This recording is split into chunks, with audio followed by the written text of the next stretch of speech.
2016 was a dramatic year for many around the world, and for Jews, it was a year of contradictions.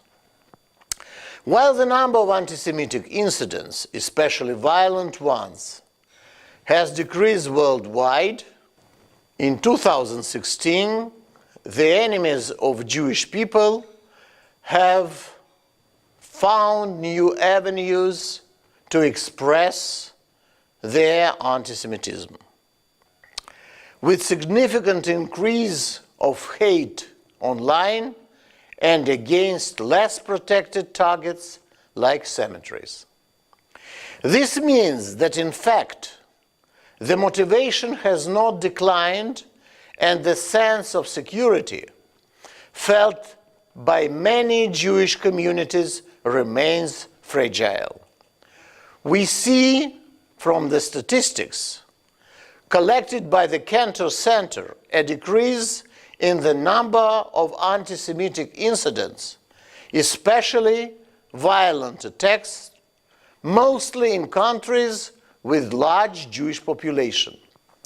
These positive results, however, are counterbalanced by a sharp increase in anti-Semitic incidents in English-speaking countries, which have historically been more welcoming for Jews. We also see increasing cases of verbal and virtual anti-Semitism online and on social networks. We note that from our research that recent immigrants to Europe have not led to an increase in anti-Semitic acts, even by those coming from countries in which anti-Jewish propaganda is heavily present. However, the focus of issues of immigration in several European countries that has strengthened the far right and neo-Nazis, which led to a more violent behavior towards all minorities, including Jews. Targeting Jews is no longer the sole domain of the far right. The far left are now using the same messages, tactics, and agenda.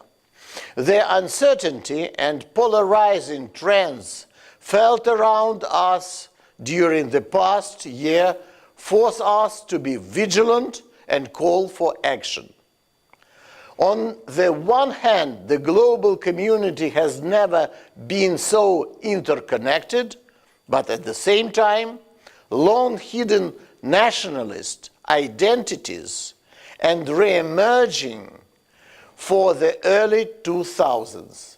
There has been a rise of political movements which seek a return of power to the nation-state and away from the post-World War II international institutions like NATO and the European Union. These movements, fueled by the global recession of the 2008 and rising poverty, infuse right-wing nationalism, racism, and anti-Semitism.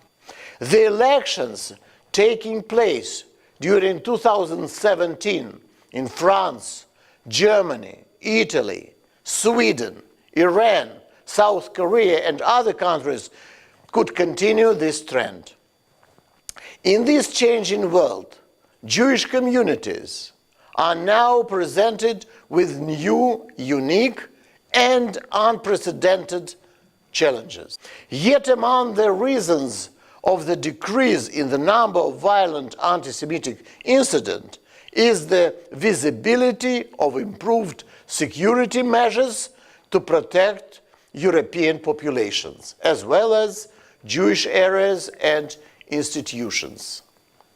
We welcome decisions by governments to devote additional funding to Jewish communities for their special security needs. A positive example of this is UK, where the government allocated significant funds for such needs. Importantly, a number of major world leaders, in collaboration with European Jewish Congress, including the Pope, German Chancellor Angela Merkel, British Prime Minister Theresa May, and new United Nations Secretary General Antonio Guterres, have made clear statements calling for the eradicate of anti-Semitism. Nevertheless, hate against Jews is not really dropping. It has just moved online, where enforcement techniques are still less developed, and against Jews and against less well-protected targets.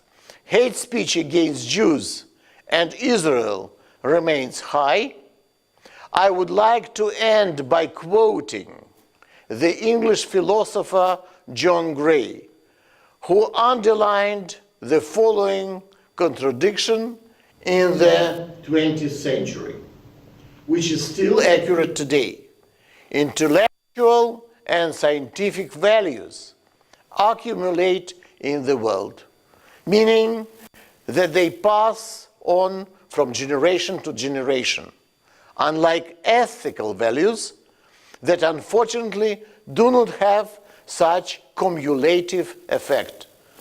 That is why each generation should learn these values on its own. And if does not, there is a possibility of the new catastrophe. This is true for the explosive nature of anti-Semitism. Everybody knows that the Shoah happened, but new generations are ethically uneducated.